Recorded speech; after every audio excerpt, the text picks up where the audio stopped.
Hola, ¿qué tal? ¿Cómo están todos? Muy buenos días a todos, muy buenos días a todas. Aquí estamos comenzando nuestro curso La historia de la sexualidad de Michel Foucault en cursos virtuales. Para mí es una gran alegría comenzar este curso que hace bastante lo quería hacer en detalle. Así que bueno, en principio quería, digamos, agradecerles a todos los inscriptos, a todos los que han demostrado su fuerte interés y los invito como primera cuestión a que hagan su presentación en el foro presentaciones. Ustedes van a ver que hay dos foros, el foro clases y el foro presentaciones. Los invito a que hagan lo propio en ese foro, que se presenten, que obviamente digan cuál es su formación, cuál es su interés en la filosofía de Foucault en general y en este texto en particular o en estos textos en particulares, porque eso ayuda también un poco a que nos conozcamos entre todos y que yo también sepa exactamente cuál es su camino, cuál es su devenir y eso ayuda. Bueno, a ver, como ustedes saben, ¿cuál es la idea básicamente del curso? Bueno, es analizar, es leer en detalle los 4 tomos de la historia de la sexualidad de Michel Foucault. Hoy vamos a hacer lo propio con el tomo primero, que lo dividimos en esta clase y en la próxima clase. Me estoy refiriendo a la voluntad de saber. Yo tengo esta vieja edición de siglo XXI. Obviamente todas las ediciones en castellano son de siglo XXI editores. Han cambiado las tapas, han cambiado los formatos, las traducciones se están manteniendo, ¿no? Por lo tanto, lo que es importante es la traducción.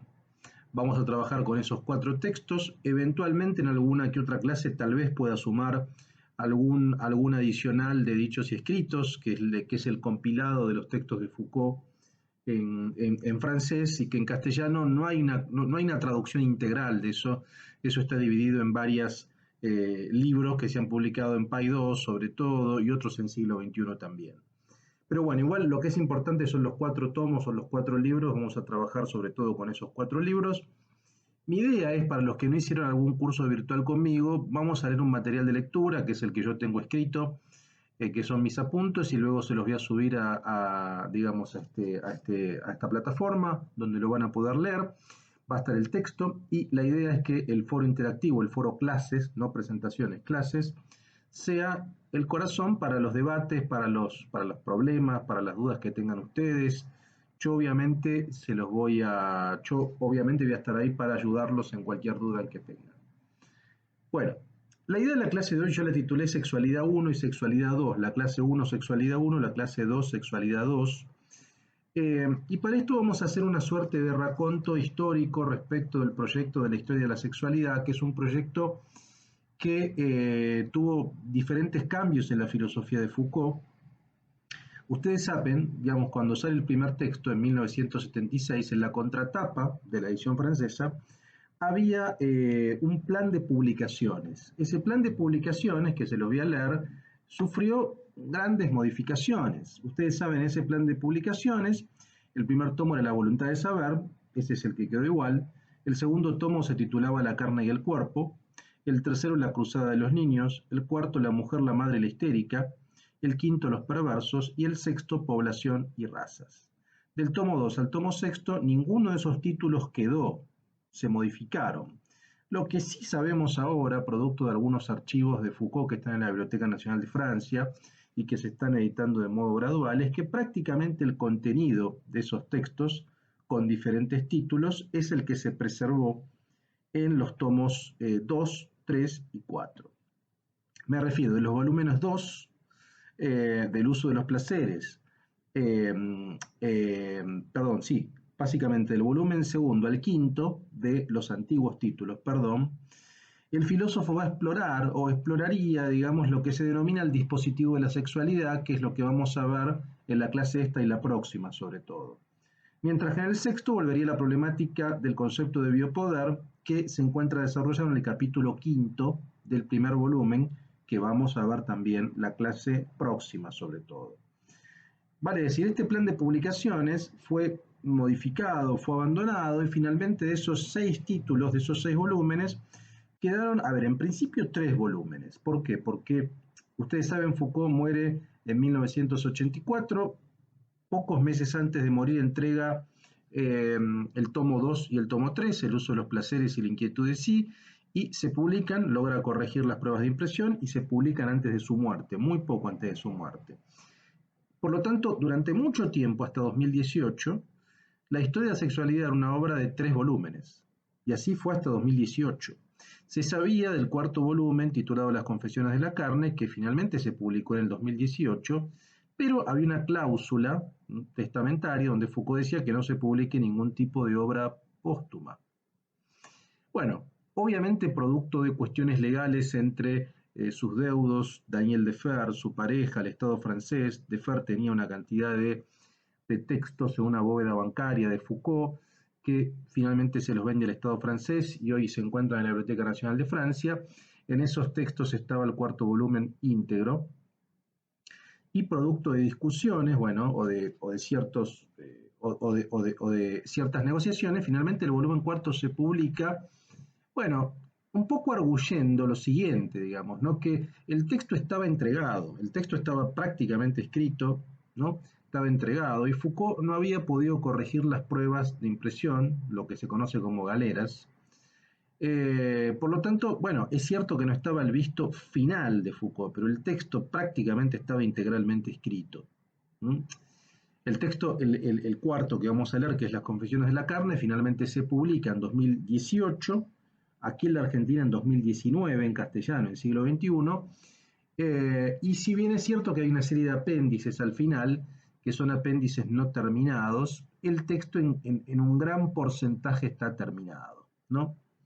Lo cual es importante, si bien es cierto que no se respetó lo que Foucault dictaminó, de que no haya publicaciones póstumas, bueno, esa publicación es importante para que tengamos una visión integral del proyecto de la historia de la sexualidad.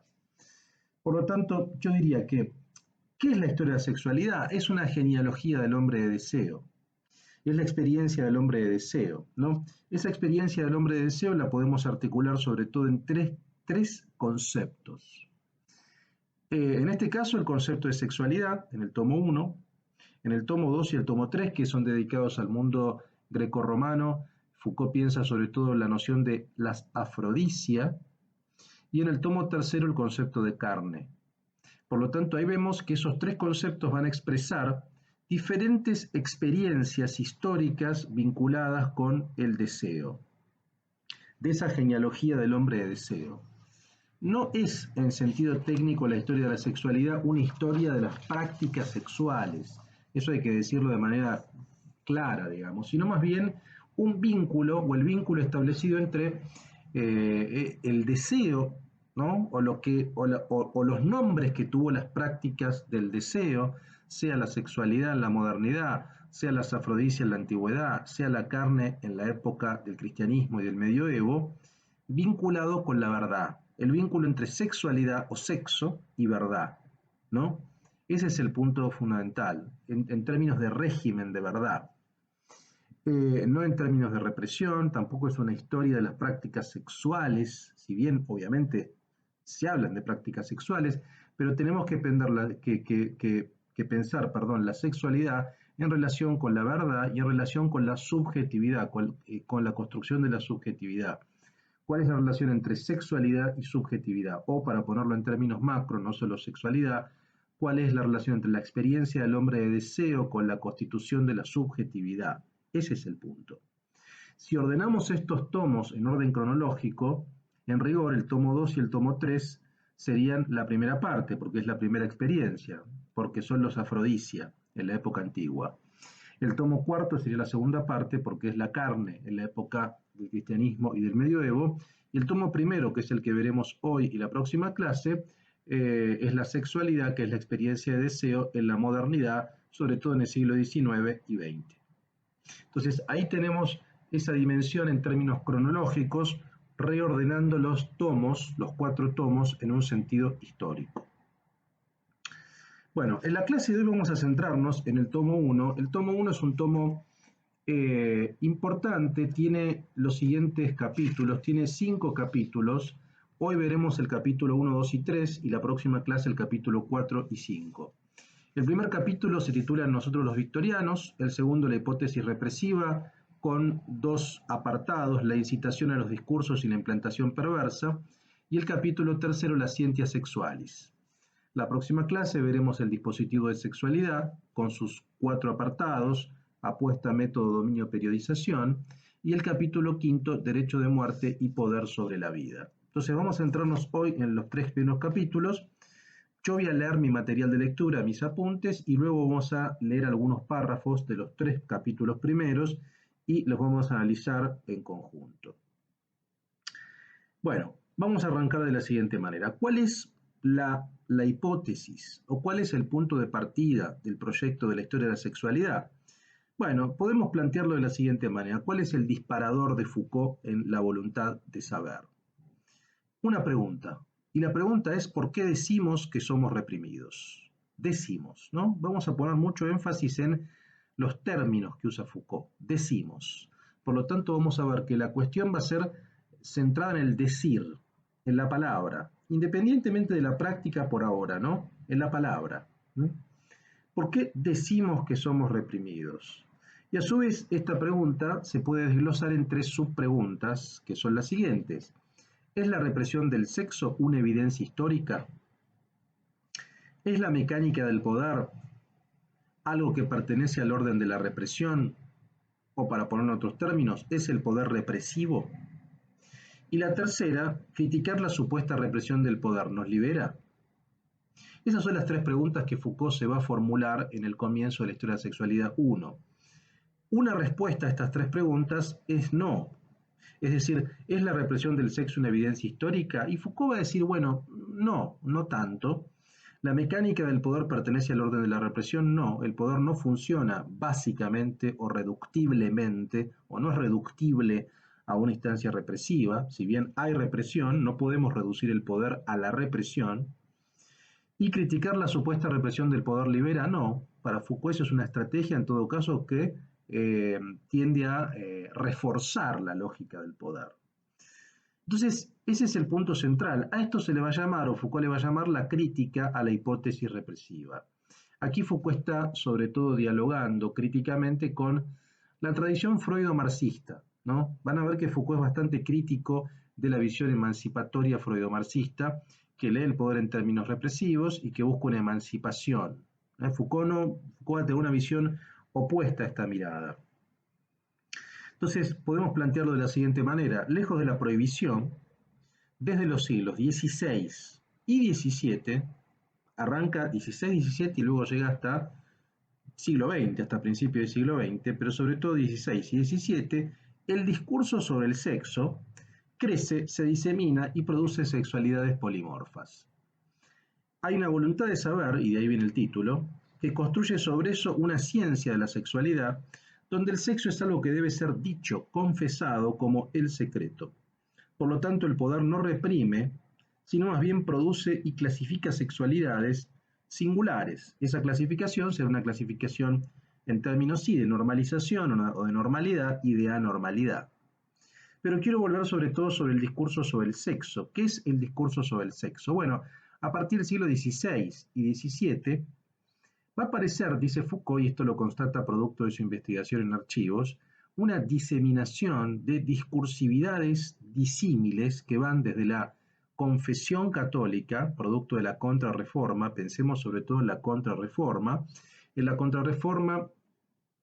que se da como reacción obviamente a la reforma en el siglo XVI, va a aparecer una institucionalización, una regularización de la confesión.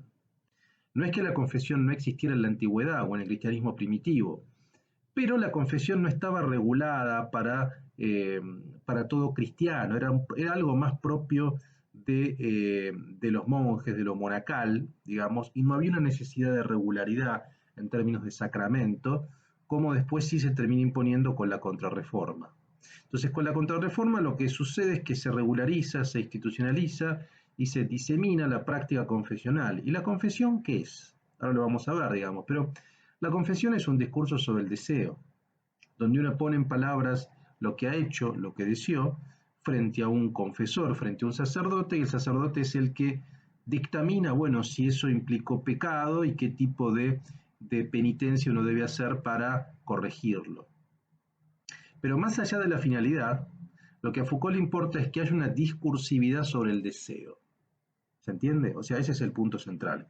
Que hay una discursividad, hay un discurso cuyo contenido es el deseo. Y eso le parece algo extraño, algo nuevo, eso le parece un aporte del cristianismo, y eso es algo que se ve también en otros textos como los textos libertinos, que no casualmente se dan más o menos por la época, quizá un siglo después, en el siglo XVII, ya a partir de 1600, y en el siglo XVIII muchísimo más, en 1700, por ejemplo, con el Marqués de Sade, por ejemplo, con Walter el Libertino, por ejemplo, en el siglo XVII con Cyrano de Bergerac. Es decir, empiezan a proliferar textos donde el deseo es el problema y la temática.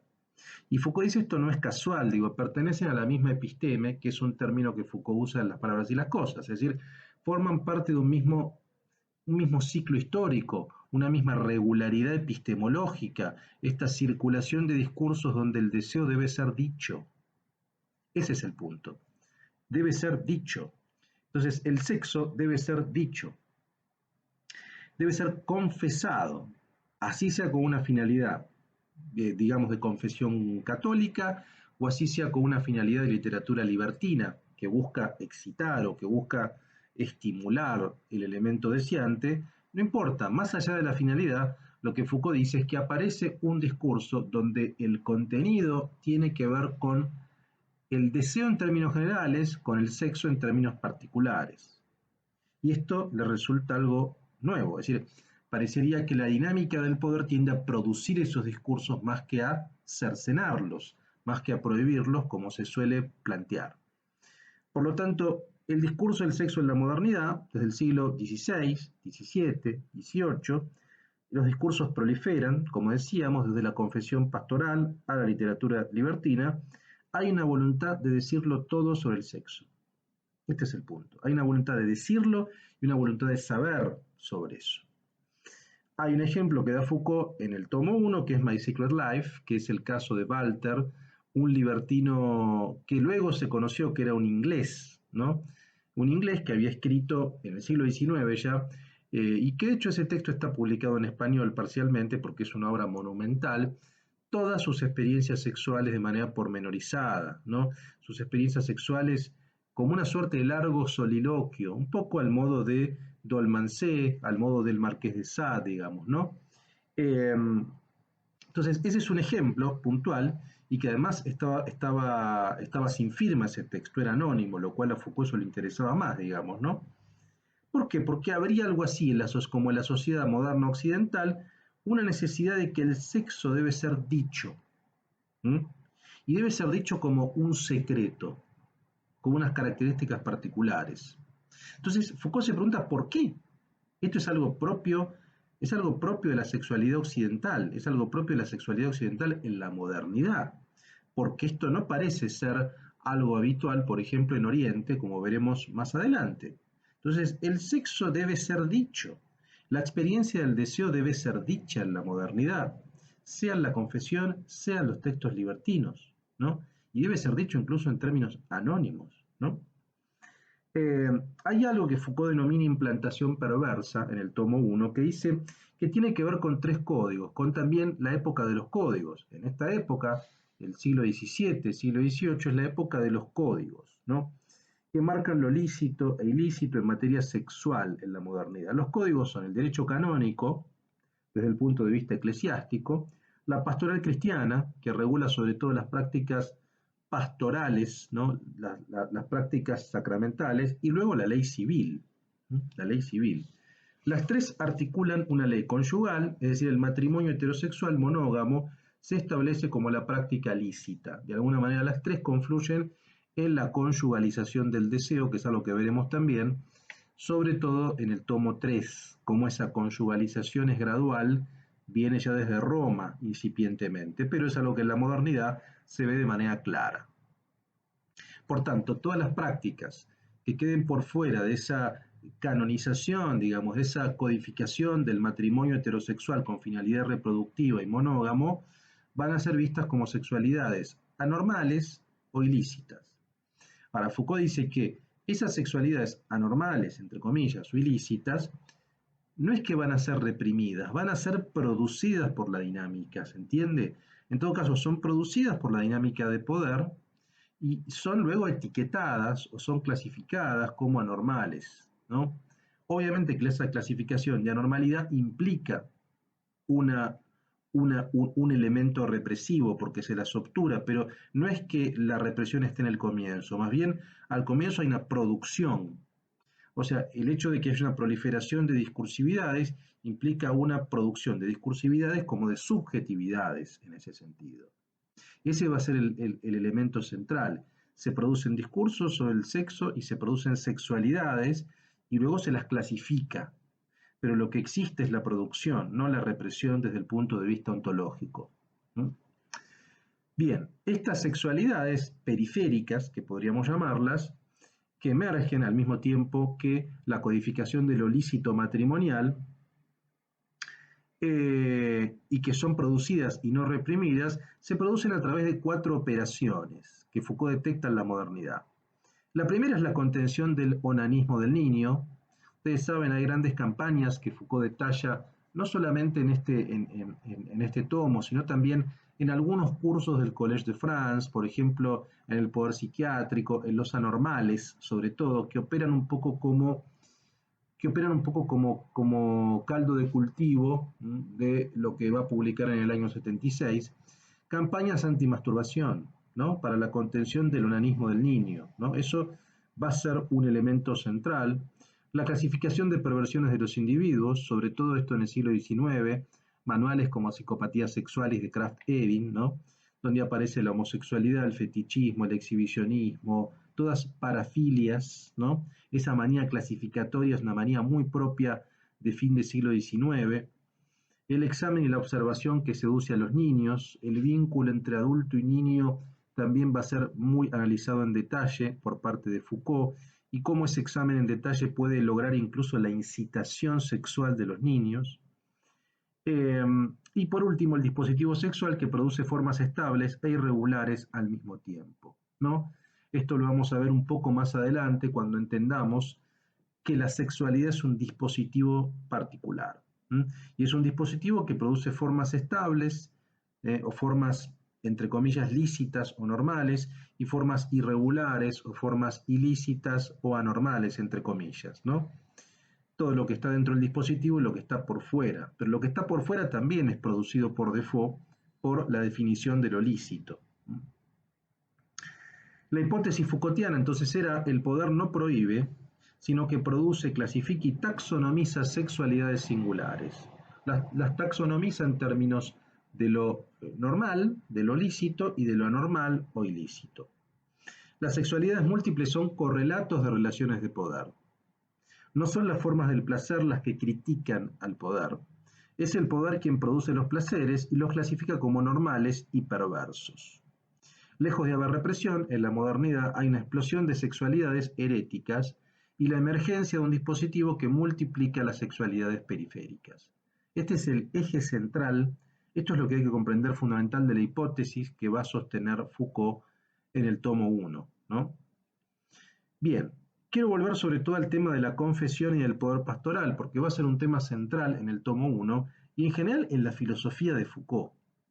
Foucault tiene una obsesión con, o no sé si obsesión, pero digamos el elemento confesional y sobre todo la dinámica del poder pastoral es muy importante en la filosofía de Foucault, sobre todo en la década del 70, ¿no? 70 y 80.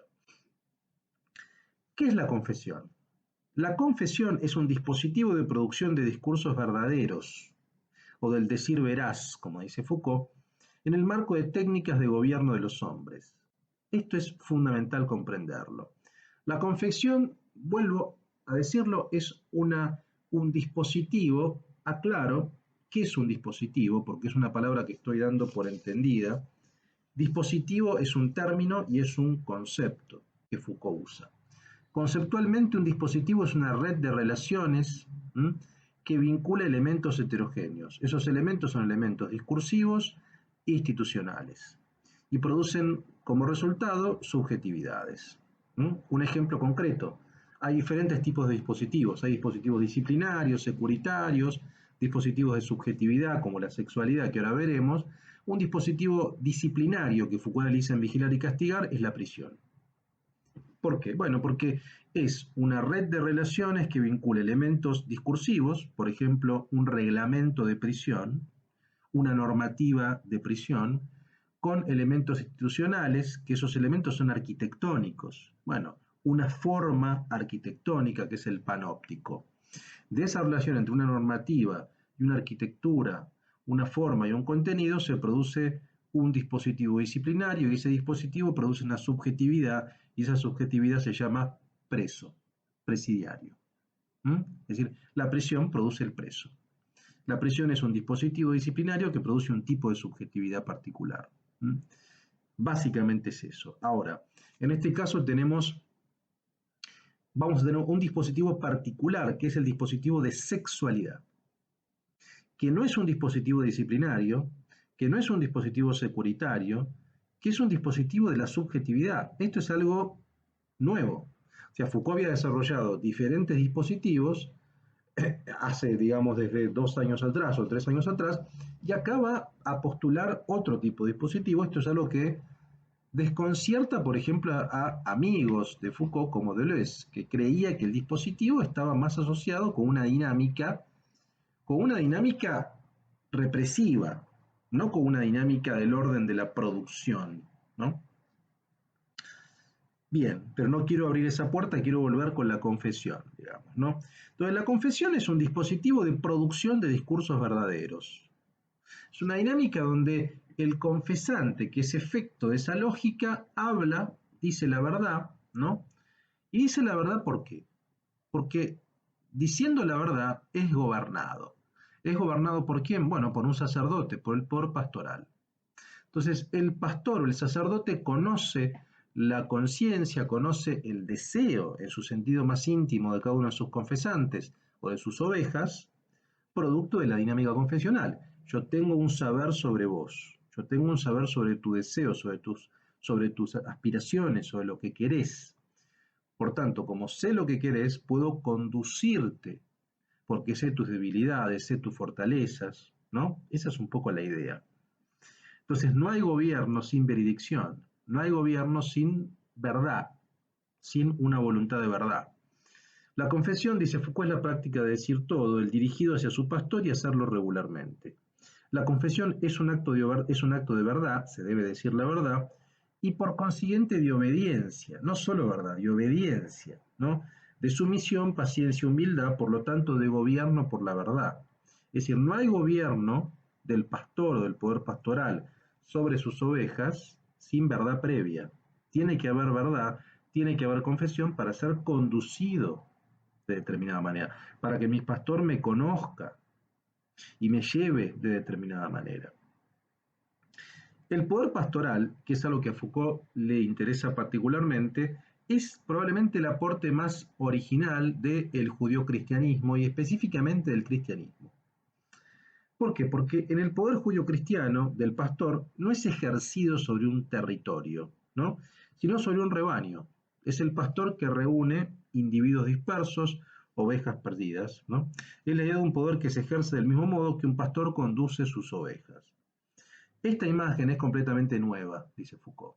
Es decir, esta idea de que el poder tiene que ver con la conducción de ovejas descarriadas, de ovejas perdidas, y cada oveja está en un territorio distinto, es una dinámica de construcción de poder distinta. ¿Por qué? Porque, a ver, en el mundo romano y en el mundo griego no existía esta lógica de poder pastoral. Era un poder territorial. En el mundo cristiano aparece la lógica del poder pastoral, independiente del territorio, y probablemente incluso más efectiva. Y además no solo eso, sino que era un poder que implicaba, como vimos, la verdad, es decir, la lógica confesional.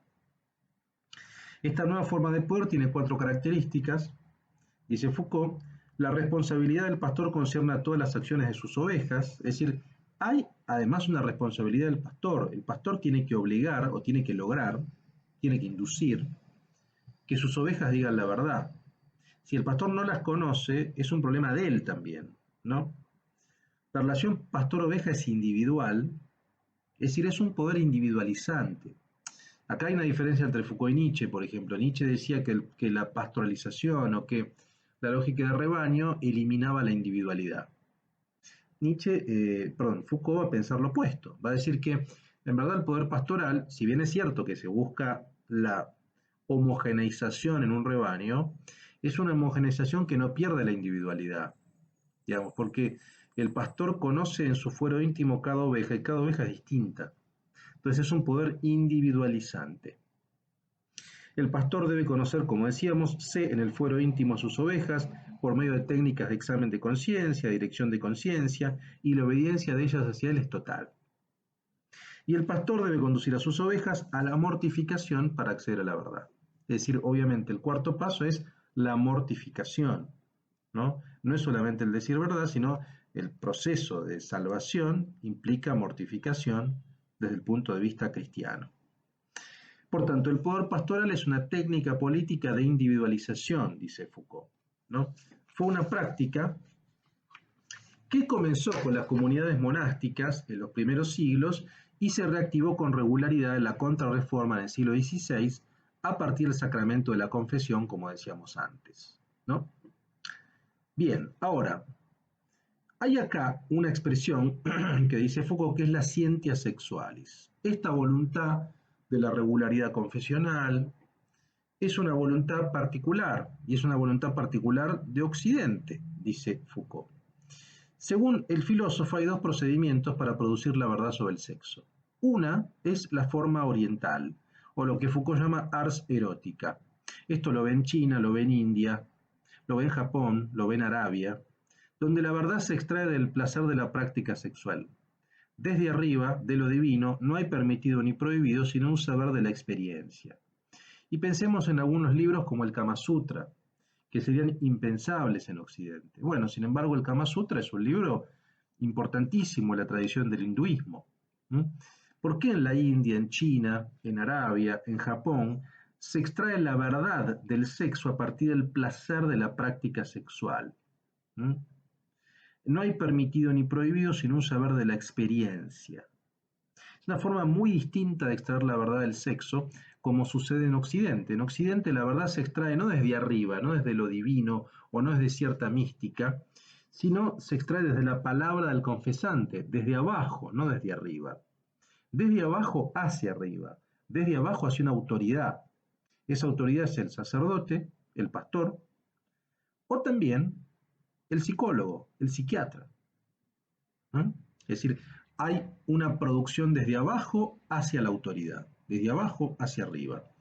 Esa autoridad va a aprobar o no aprobar la conducta sexual, es decir, la juzga permitida o prohibida en términos sacerdotales o en términos de poder pastoral, si esa conducta es pecaminosa o no es pecaminosa, en términos psiquiátricos o psicológicos, psicoanalíticos, si esa conducta es patológica, si es una conducta patologizante, si hay que medicalizarla, esa conducta, si es una práctica normal o anormal, sobre todo en la psiquiatría, pero según Foucault no hay una diferencia tan sustancial entre psiquiatría y psicoanálisis. El psicoanálisis se inserta en la dinámica psiquiátrica, ¿no? E incluso, como vemos, estamos planteando cierta analogía entre la confesión católica y la confesión del diván de psicoanalista. Esto es algo que al mundo psi o al campo psi le produjo mucho rechazo y criticaron fuertemente el texto de Foucault. Sin embargo, Foucault lo que está analizando acá es el dispositivo de poder, ¿no? No tanto, digamos, hay una objeción probablemente a la lógica o a la idea del aparato psíquico o a las cuestiones internas del psicoanálisis, sino más bien al dispositivo por el cual se extrae la verdad de la palabra. Y ese dispositivo, según Foucault, no tiene una diferencia sustancial entre el confesionario y el diván de psicoanalista, y entre la dinámica de la palabra referida a una autoridad. Y esa autoridad puede ser un sacerdote, un pastor, o un psiquiatra, o un psicoanalista, ¿no? Más allá de eso, a esto Foucault le va a llamar, a esta dinámica, scientia sexualis. ¿Por qué? Porque a diferencia de la ars erótica, la verdad no se extrae del placer de la práctica sexual, sino que se extrae de la palabra del confesante. Hay una voluntad de saber sobre el sexo y hay una scientia sexualis que determina una serie de procedimientos para conocer la verdad sobre el sexo. ¿Cuáles son esos procedimientos? son los siguientes, son 5. La primera es la codificación clínica del hacer hablar. Es decir, de qué manera se codifica clínicamente el hacer hablar, es decir, por medio de un cuestionario, por medio de la hipnosis, por medio de la asociación libre, ¿m? Por medio del el diálogo por un diván donde no se ven los rostros. ¿De qué manera se codifica eso? Por medio del confesionario donde tampoco se ve el rostro. Es decir, hay una codificación del hacer hablar. ¿M? La segunda es la causalidad general, que coloca el sexo como la causa de todo. Es decir, en última instancia, el sexo es la causa de todo. La causa de todo tipo de todo tipo de problema social, problema político. En el fondo hay una causa, hay una latencia de esa causa. La tercera es la latencia intrínseca de la sexualidad, es decir, el sexo es lo oscuro que se escapa, es una verdad escondida a descubrir. Esta idea de que hay algo que hay que arrancar. Y esto es algo propio de la confesión católica, la idea de que hay algo que tiene que ver con la mancha originaria que se escapa todo el tiempo y que tenemos que expulsar y que tenemos que arrancar, pero también tiene que ver con el discurso del deseo, en el psicoanálisis freudiano sobre todo, freudiano, ¿no? Ya por él no tanto lacaniano, porque Lacan va a pensar el inconsciente en términos de lenguaje, ¿no? Más bien en un sentido freudiano. Bien, por lo tanto es algo oscuro que se escapa, es una verdad escondida a descubrir. D, un método de interpretación. El discurso sobre la sexualidad debe ser interpretado por la autoridad, esta idea de que, bueno, hay una codificación clínica del hacer hablar, hay un discurso donde eso aparece como un contenido, pero la autoridad, el sacerdote, el sí, debe interpretarlo. ¿Cómo lo interpretamos eso? Lo interpretamos como un pecado, lo interpretamos como una patología, ¿no? Y el punto quinto, el E, la medicalización de los efectos de la confesión por parte del psiquiatra y el psicoanálisis que determinan lo normal y lo patológico. Lo normal y lo patológico. La hipótesis Foucaultiana dice el núcleo de las ciencias sexuales del siglo XIX es el rito de la confesión cristiana, ¿no? O forma parte de la misma dinámica, ¿no? El poder funciona a través de mecanismos positivos, productores de saber, multiplicadores de discursos e inductores de placer. Entonces, vamos a ver, ya estamos viendo, básicamente que la historia de la sexualidad no es tanto una historia de las prácticas sexuales como una teoría del poder. O sea, Foucault habla de sexualidad, sí, habla de subjetividad, sí, pero sobre todo va a postular una teoría del poder original, un poder no represivo, un poder no contractualista, un poder disímil, un poder que en verdad, más que hablar de el poder en mayúscula, hay que hablar de relaciones de poder y de relaciones de poder constituyentes y productivas, y no represivas, ¿no? Por tanto, el poder funciona por medio de mecanismos positivos, productores de saber y multiplicadores de discursos, ¿no? Como veíamos al comienzo. Bien. Vamos a leer algunos párrafos de los 3 primeros capítulos. Más o menos creo que quedó claro. Mi idea sobre todo es que estas 3 clases quede claro esto, ¿no? Quede claro la hipótesis del tomo 1, quede claro sobre todo la noción de la confesión y el poder pastoral y la crítica a la hipótesis represiva. La teoría del poder la vamos a ver en detalle en la próxima clase, porque forma parte del capítulo 4 y 5, ¿no? Bueno, veamos, aunque sea, leamos un par de párrafos de cada capítulo. No lo que ya mencioné, porque eso me parece que ya lo mencioné. En nosotros los victorianos están estas 3 preguntas que yo les hacía al principio, digamos. La crítica a la hipótesis represiva, por qué somos reprimidos, la represión del sexo es en verdad una evidencia histórica. Bueno, esto que ya mencionamos es lo que yo decía al comienzo de la clase, ¿no? Así que esto lo podemos pasar de largo.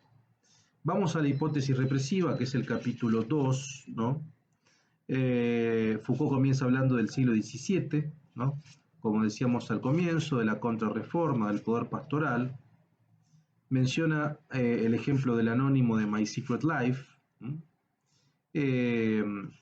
Vamos a pasar un poco esto de largo. Vamos a ir a la página.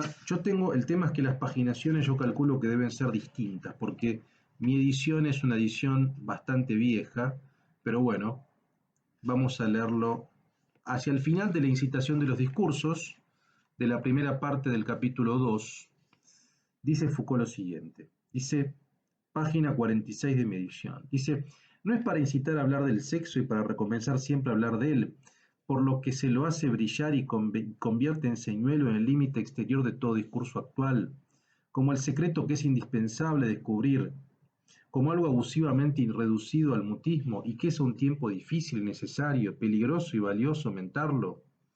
No hay que olvidar que la pastoral cristiana, al hacer del sexo por excelencia lo que debe ser confesado, lo presentó siempre como el enigma inquietante, no lo que se muestra con obstinación, sino lo que se esconde siempre, una presencia insidiosa a la cual puede uno permanecer sordo, pues habla en voz baja y a menudo disfrazada. El secreto del sexo no es sin duda la realidad fundamental respecto de la cual se sitúan todas las incitaciones a hablar del sexo, ya sea que intenten romper el secreto, ya que mantengan su vigencia de manera oscura en virtud del mismo modo en que hablan. Se trata más bien de un tema que forma parte de la mecánica misma de las incitaciones, una manera de dar forma a la exigencia de hablar, una fábula indispensable para la economía indefinidamente proliferante del discurso sobre el sexo. Lo propio de las sociedades modernas no es que hayan obligado al sexo a permanecer en la sombra, sino que ellas se hayan destinado a hablar del sexo siempre haciéndolo valer, poniéndolo de relieve como el secreto. Esto es importante. O sea, la dinámica de la incitación a hablar, que además es una erotización, esto es lo que tenemos que entender, porque más allá de la finalidad, está bien, uno puede decir, bueno, yo hablo, pero yo hablo frente a un sacerdote y el sacerdote reprime mi acción, esa acción a la cual yo me refiero en mi discurso, en mi confesión. Está bien, pero Foucault lo que está planteando no es la finalidad, lo que está planteando es primero que haya un discurso sobre eso, y después que hay una proliferación, multiplicación e incitación. Y hablar sobre algo en términos de el secreto, se produce como una suerte de incitación erotizante. ¿Se entiende? Este es el punto. Hablar todo el tiempo de algo, bueno, revela, incluso diría, hablar más que hacer. ¿Mm? Hablar más que hacer. Este es el punto. Este es el punto central, ¿no? Para comprender. Hay una proliferación de ese tipo de discursos.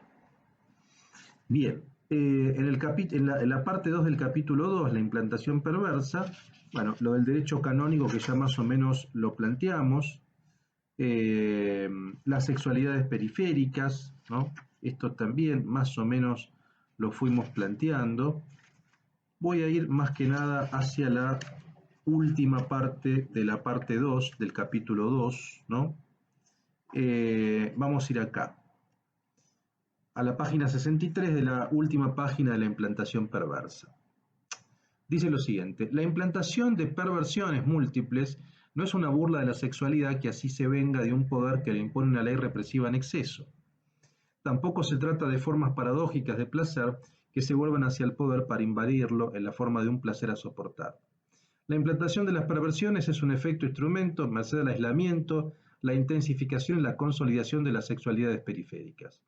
Las relaciones de poder con el sexo y el placer se ramifican, se multiplican, miden el cuerpo y penetran en las conductas. Proliferación de las sexualidades por la extensión del poder, aumento del poder, al que cada una de las sexualidades regionales ofrece una superficie de intervención. Poder y placer no se anulan, no se vuelven el uno contra el otro, se persiguen, se encabalgan y reactivan. Se encadenan según mecanismos complejos y positivos de excitación y de incitación. Sin duda, pues, es preciso abandonar la hipótesis de que las sociedades industriales modernas inauguraron acerca del sexo una época de represión acrecentada. No solo se asiste a una explosión visible de sexualidades heréticas, también, y este es el punto importante, un dispositivo muy diferente de la ley, incluso si se apoya localmente en procedimientos de prohibición, asegura por medio de una red de mecanismos encadenados la proliferación de placeres específicos y la multiplicación de sexualidades dispares. Este es el punto. Vean lo que dice acá Foucault. Un dispositivo muy diferente de la ley, incluso si se apoya localmente en procedimientos de prohibición, asegura por medio de una red de mecanismos encadenados la proliferación de placeres específicos. Esa proliferación se da producto de la multiplicación de sexualidades confesadas, discursadas. O sea, de multiplicidad de sexualidades por medio de discursividades, ¿no? Por medio de la proliferación de discursividades. ¿Mm? Bien. Y el capítulo tercero, las ciencias sexuales, lo de la verdad, lo de la ars erótica, que ya lo planteamos, la cuestión de la reglamentación del sacramento de la penitencia, que tiene que ver con la confesión, se da en el Concilio de Letrán en 1215, pero en verdad será el Concilio de Trento, un par de siglos después, donde esto se realice de manera más regularizada, ¿no? El Concilio de Letrán y luego el Concilio de Trento. Esto lo dice Foucault, bueno, en la página 73, la dinámica de la confesión. Bien, esto lo pasamos. Lo que planteamos, bueno, lo de la codificación clínica, el postulado de causalidad, esto es lo que recién decíamos, vamos a pasarlo por aquí. Vamos a la página 88 de mi edición de las ciencias sexuales. Me interesa esto porque queda claro, me parece a mí. Aclara, dice, ciencias sexuales contra ars erótica sin duda, pero hay que notar que el ars erótica, con todo, no ha desaparecido de la civilización occidental, tampoco estuvo ausente del movimiento con que se buscó producir la ciencia de lo sexual. Hubo en la confesión cristiana, pero sobre todo en la dirección y el examen de la conciencia, en la búsqueda de la unión espiritual y del amor de Dios, toda una serie de procedimientos que se vinculan a una ars erótica. Guía por el maestro a lo largo de un camino de iniciación, intensificación de las experiencias hasta sus componentes físicos, aumento de los efectos gracias al discurso que los acompaña, los fenómenos de posesión y de éxtasis que tuvieron tanta frecuencia en el catolicismo de la Contrarreforma, fueron sin duda los efectos incontrolados que desbordaron la técnica erótica inmanente en esa sutil ciencia de la carne. Esto es interesante, lo que está diciendo Foucault es que, bueno, esta oposición ars erótica, ciencias sexuales, en verdad podemos verla en otro sentido. Podemos pensar que las ciencias sexuales occidental o que la dinámica confesional es nuestra ars erótica. Es la forma del ars erótica occidental, ¿no? Este es el punto. Y ahí es donde se ve la posesión, el éxtasis, el vínculo discípulo-maestro. Bueno, quizá otra forma de pensarlo es que más que oposición en términos de ars erótica y ciencias sexuales, podemos pensar que las ciencias sexuales es la manifestación artística de nuestra erótica. Y ahí, por ejemplo, se puede pensar en prácticas sadomasoquistas también, ¿no? Que erotizan esas relaciones de poder. Bueno, y leo el final del capítulo tercero, y dejamos acá.